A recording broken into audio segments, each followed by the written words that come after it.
Okay, this order, it's a wonderful order, it's a beautiful order. This order is pulling American booze off the liquor mart shelves.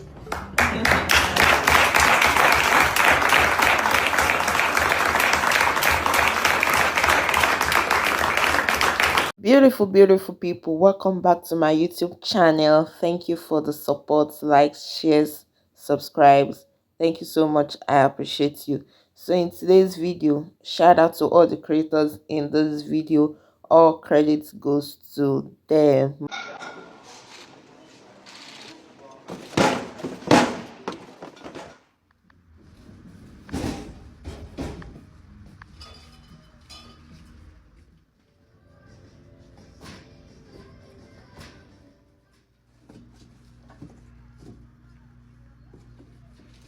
Every year, the LCBO sells nearly $1 billion worth of U.S. wine, beer, cider, seltzers, and spirits. As of today, every single one of these products is off the shelves.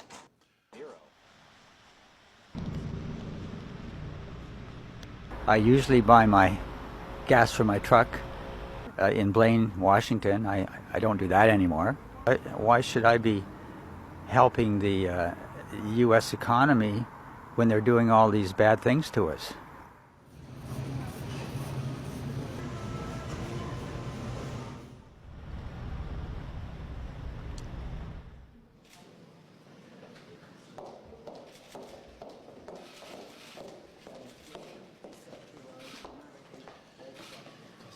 We're going to choose to try to buy Canadian products and forego bourbon and other classic American products.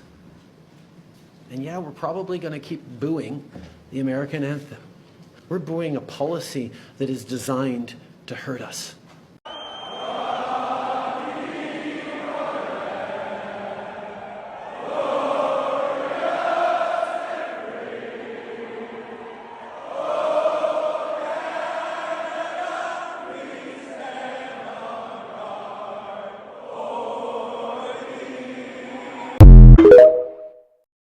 Hey guys, welcome back to my kitchen. So the LCBO today, all US wines are off the shelf.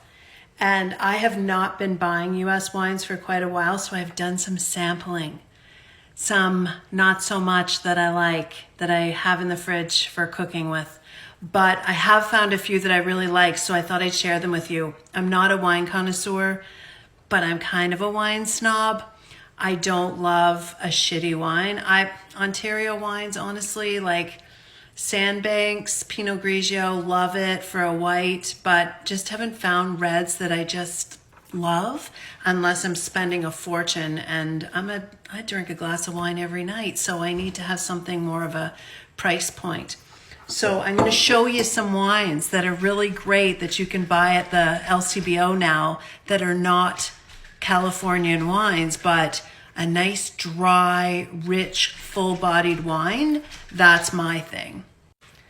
Chilean wines have been known to be really good wines, but I had a hard time finding a good Chilean wine that like touched my palate the way I wanted it to. It was great with steak, but I did find this one. And this is called Tierra Rica. And I don't know if I'm saying that right, but it is from Chile. And honestly, very, very good. Rich, dry.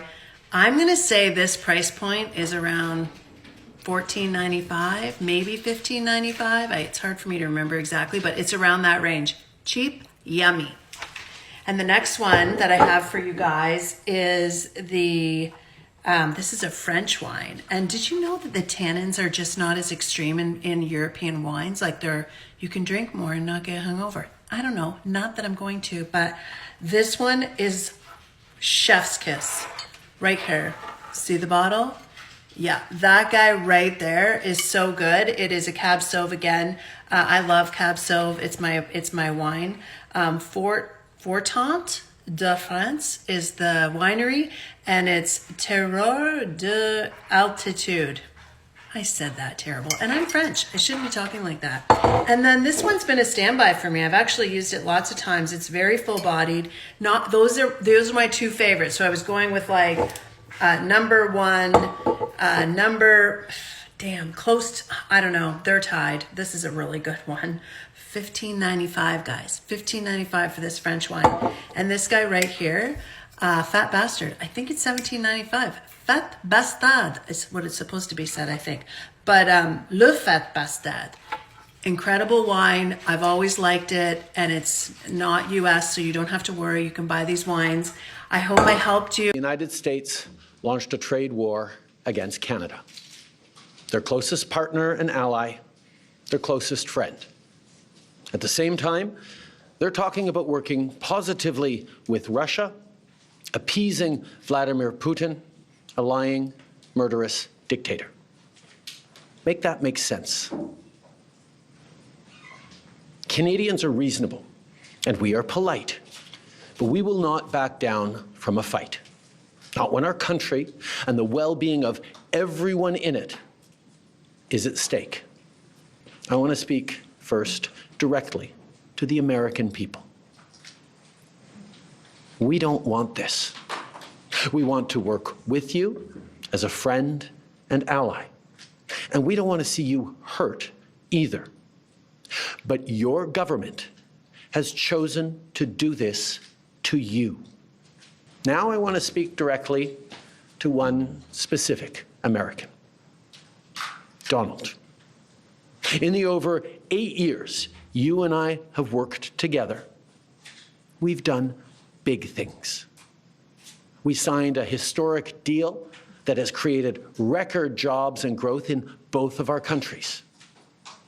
We've done big things together on the world stage, as Canada and the US have done together for decades, for generations. And now we should be working together to ensure even greater prosperity for North Americans in a very uncertain and challenging world. Now, it's not in my habit to agree with the Wall Street Journal, but Donald, they point out that even though you're a very smart guy, this is a very dumb thing to do. We two friends fighting is exactly what our opponents around the world want to see. Here's what I'm not understanding about all this tariff business, right? Let's say I am an American company, American made, American manufactured, whatever. And I have a product that costs $10, $10. My biggest competitor makes the same product I do, same type of product, is in a Canada or a Mexico. And their price point is also $10. But now with that 25% tariff, their product now costs what? $12.50. Why wouldn't I, American company, capitalist, trying to increase profits and margins for my shareholders, why wouldn't I just raise my price to $12?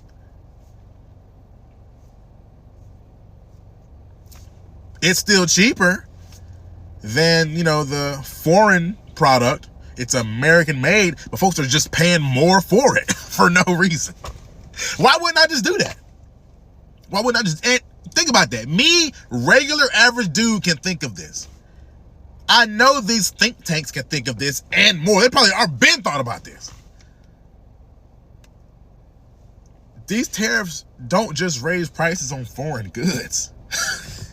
They raise the price of every fucking thing. So we got Trump tariff day today here in Canada. We got Doug Ford calling out acts of war and saying he's going to shut off the power in the United States if they go through with these tariffs today. We got America and Canadians booing each other's anthems. You see what they're doing here, guys. They're trying to split us up. Americans, Canadians. At the end of the day, we are best friends. We are the best allies this world has ever seen. But yet they want to divide, and conquer. At the end of the day, guys, we're in a situation where Trump said he's going to make Canada the 51st state by economic force, and that's what we're seeing. But everyone wants to point the blame and get mad at America and the states when you guys don't realize already the tariffs that Canada places on the United States. And I'll post that right here. Take a look at those numbers, guys. Take a look at those numbers and see if that's fair. And this is what Trump's talking about, Canadians and our government treating them unfairly. And at the end of the day, people understand this.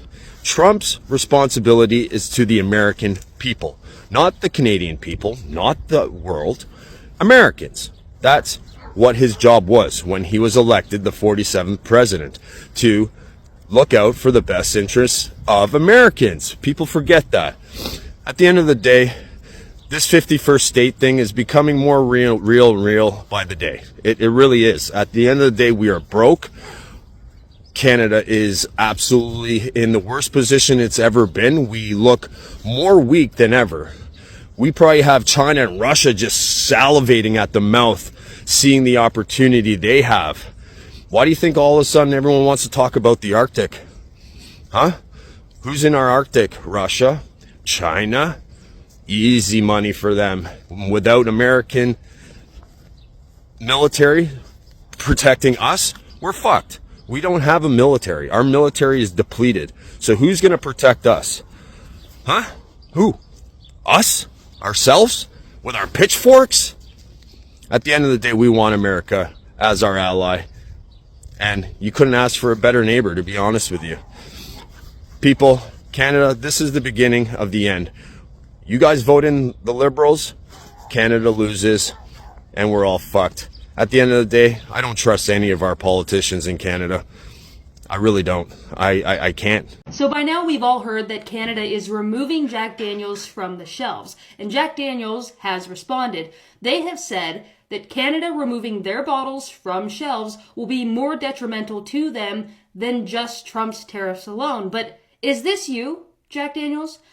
Because if I recall, 6 months ago, you guys scrapped your DEI program. So I kind of think you had this coming anyways, and it's well deserved. Also, is this you? I noticed that you guys donated bottles to Donald Trump's inauguration. So again, well deserved. Lastly, I'd like to point out the method in which Jack Daniels uses to distill their whiskey wasn't even created by Jack Daniels in the first place. He learned it from a formerly enslaved man named Nearest Green.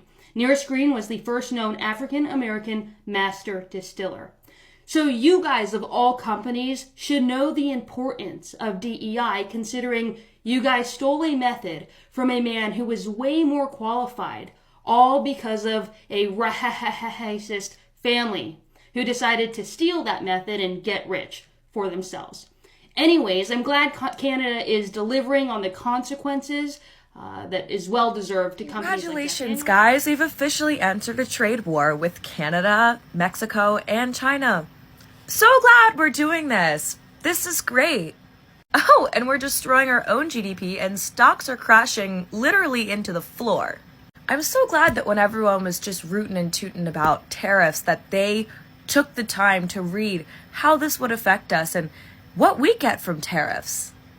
Someone commented on my video yesterday and they were like, it's just a shame that some people have to find out the hard way. Like they refuse to believe you unless something like actually catastrophic happens. You finally have some of the finance boys who voted for Trump quaking in their boots because this is actually so bad.